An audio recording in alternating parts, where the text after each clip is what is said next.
And I'm live once again. Hello, everyone. I wanted to come on because I kind of wanted Tuesday nights to be Beatles chat night, whatever Beatles chat. And I'll take off my glasses for a while. I never do. I'll take them off.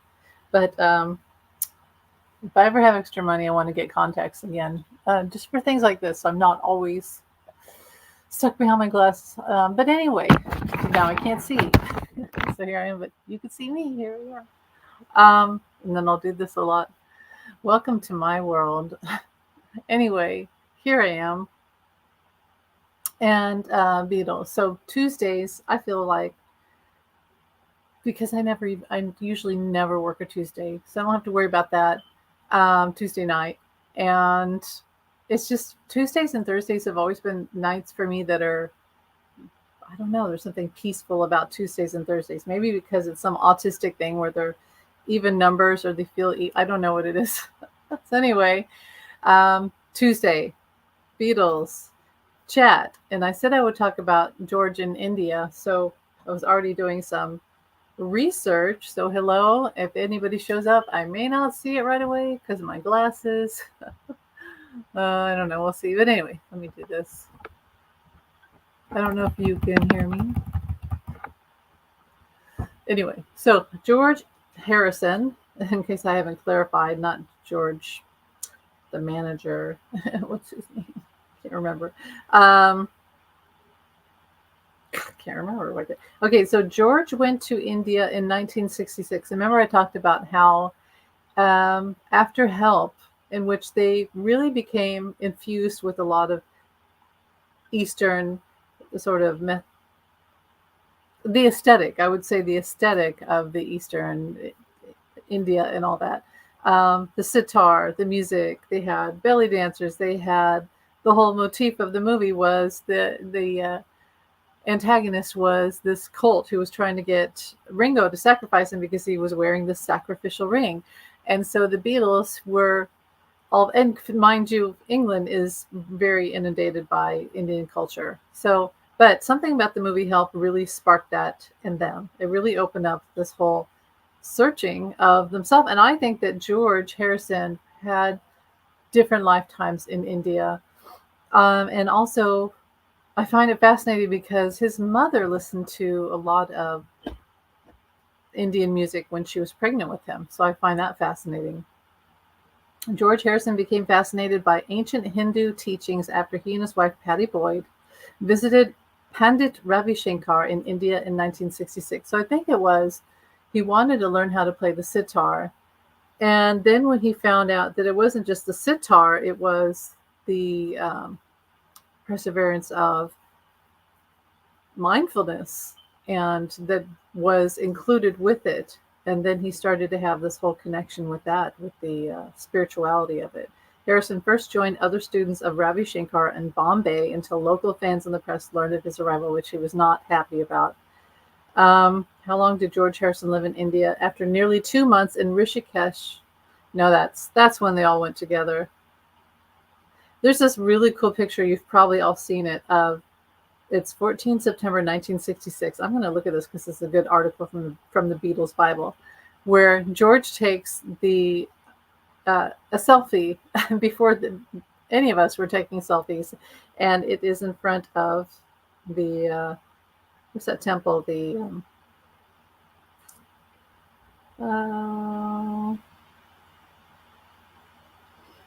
I don't want to say the wrong thing, so I'll just wait till I have it. One of the wonders of the world, right? Anyway, let's read this from George Harrison. Aren't there 8 wonders of the world? And it was one of them. I went to India. I went to India in September 1966. When I first come across a record of Ravi Shankar's, I had a feeling that somewhere I was going to meet him. It happened that I met him in London in June, Ravi Shankar, at the house of Ayana Deva Angadi, founder of the Asian Music Circle. See, he wanted to learn how to play sitar, and then it opened up all this. An Indian man had called me up and said that Ravi was going to be there. The press had been trying to put me and him together since I used the sitar in Norwegian wood. They started thinking a photo opportunity, a Beatle with an Indian. So they kept trying to put us together, and I said no, because I knew I'd meet him under the proper circumstances, which I did. He also came round to my house, and I had a couple of lessons from him on how to sit and hold the sitar. Um, and you know how the Beatles would joke about everything. He quickly found out that it's not that you had to be serious, because they, like Ravi Shankar had a good sense of humor, but it was, and they became like brothers, master student, but they were like brothers. But you did have to take it seriously and have a lot of respect for the instrument. Um, and I think that George really liked that. He was looking for that type of structure in his life. So in September, after touring, and while John was making How I Won the War, see, they were all free. After they stopped touring, they all had this freedom. I went to India for about 6 weeks. First, I flew to Bombay and hung out there. Again, because of the mania, people soon found out I was there. And see, in case you don't know, they had the situation in, was it Malaysia? Where was it? Were they Manila, where they nearly were killed because they had upset the Queen of Hearts, the Imelda Marcos, right? And isn't that no? Who's the one? Who was the Manila? I probably have that wrong. Well, anyway, the upset, wasn't she the queen? Let me look it up. Gotta look it up and make sure I'm right. Who was it? The leader of Manila, 1960s. She was like the queen, right? The mayor, not the mayor. Okay, Philippines. Let's look it up. Queen? Was it the queen of Manila?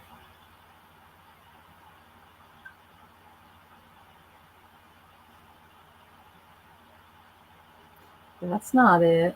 We know who it is.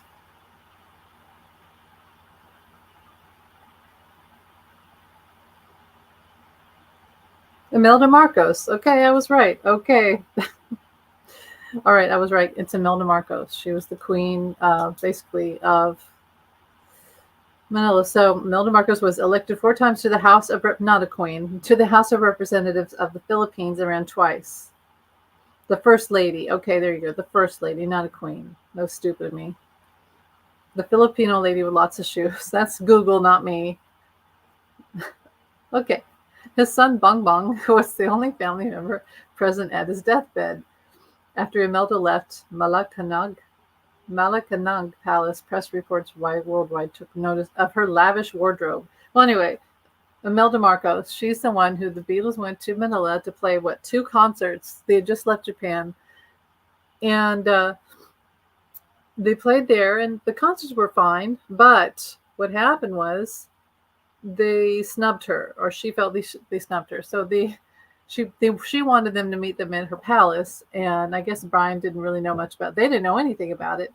And Brian had kind of said, I'll get back to her. Well, apparently she took that as a snub, and then she sent her angry mob after, it sounds familiar, after the Beatles, and they narrowly escaped. I think it was who's the guy? Just a couple of their crew members barely made it onto the plane. They had people hitting them, mobbing them at the airport. They barely made it on the plane. And so George was pissed. George was pissed. So he needed peace. That's why I went through all of that, to just illuminate the fact that by the time that George did this, he was seeking a place of peace in his life, because it was scary to be inside the eye of the hurricane. And America, after all that, America wasn't much greater. John made his Jesus. Can you imagine if they had went there after John had made that Jesus? No. So that happened. He had made it, but no one knew about it until it exploded in America. And then they had their American tour, which they had death threats and the KKK and all that. So George, by the time of 1966, when George goes to India, he's needing peace. Back to his comment. September 1966. I stayed in a Victorian hotel, the Taj Mahal. That's the Taj Mahal. That's what I was trying to say. And was starting to learn the sitar. Ravi would give me lessons, and he'd also have one of his students sit with me. My hips were killing me from sitting on the floor. And so Ravi brought a yoga teacher. So he learned mindfulness through breathing because you have to learn how to breathe through yoga. Yoga teacher started showing me the physical yoga exercises. It was a fantastic time. I would go out and look at temples and go shopping. We traveled all over and eventually went up to Kashmir and stayed on a houseboat in the middle of the Himalayas. It was incredible. I'd wake up in the morning and a little Kashmiri fellow, Mr. Butt, would bring us tea and biscuits, and I could hear Ravi in the next room practicing. See, George had that quiet tenacity to do that. He really was seeking that structure in his life, that spirituality and that mindfulness. It was the first feeling I'd ever had of being liberated from being a beetle or a number. It comes back to The Prisoner with Patrick McGoohan. I am not a number. In our society, we tend, in a subtle way, to number ourselves and each other, and the government does so too.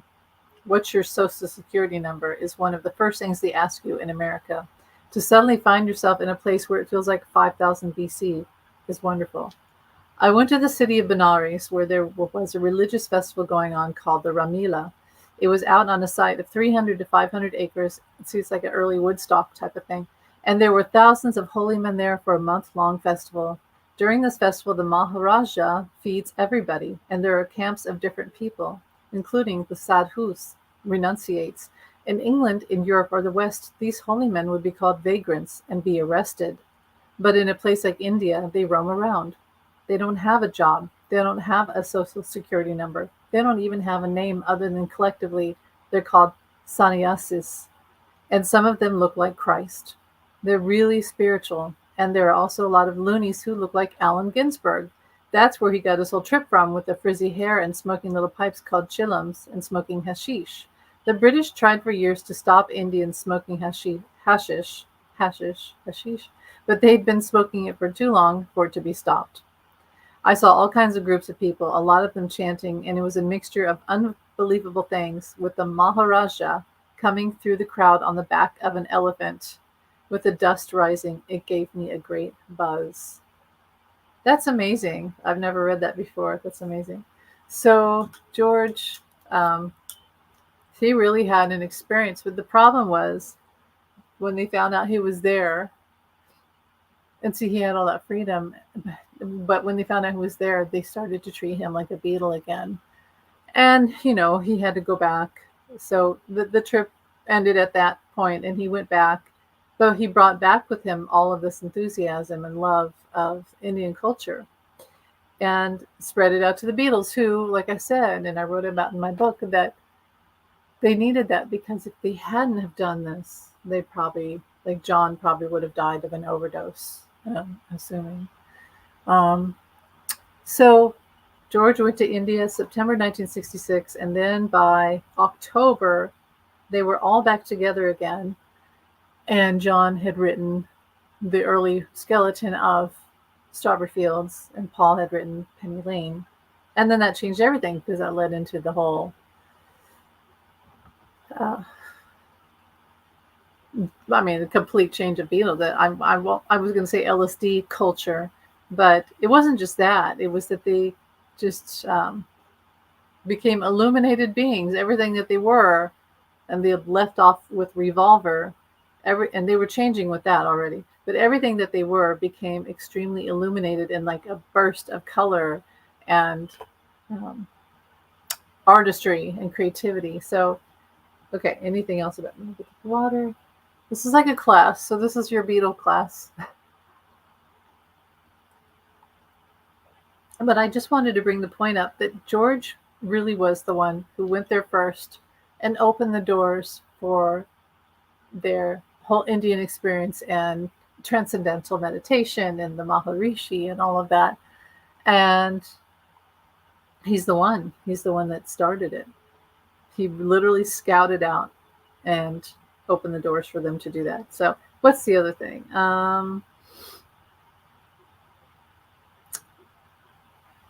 Anything else? George and Patty traveled with the Beatles in India.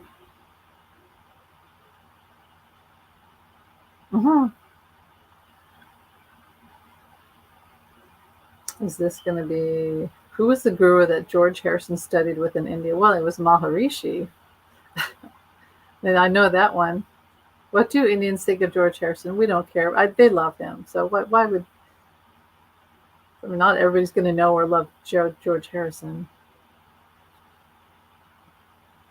These probably, oh yeah, cultural appropriation. The thing is, you become who you are. You can't become who you are if you're too afraid to leave whatever you were born as. So I hate that whole thing about cultural appropriation and colonialism because, yes, it exists in very bad ways in history, but it can be done in a positive way. And for every culture to go out and seek out who they are. And we shouldn't stop people from doing that. So that's really it about George going to India. You know, the next thing was that he heard about the Maharishi, and then get your mantra, and you have to get it from the Maharishi himself. It's secret.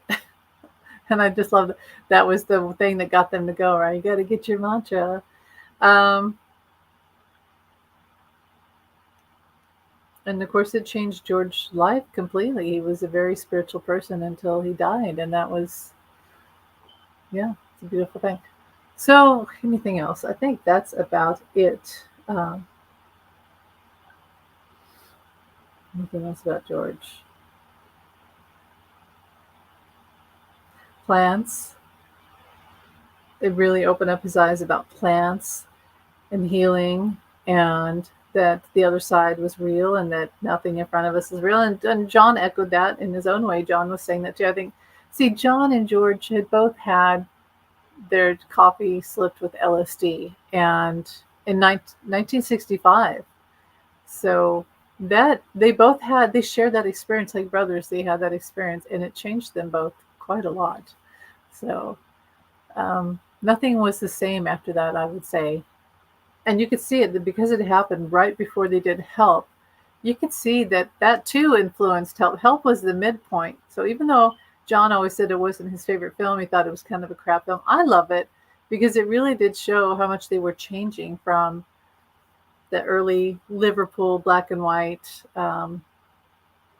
Very cool, very classy, but it changed and they opened up, and again, these became illuminated Beatles.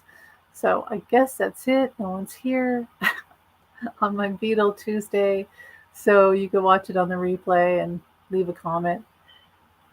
And that's about it. The other thing that George did was before the Beatles made it big in America, George came to America. So see, he was the guy. He was the one that opened doors for them in different places. And the Quiet Beatle was the one who really did a lot of that, opened doorways for them and pathways for their consciousness and for their careers and success. So it's interesting. Thanks for watching. You guys have a great night.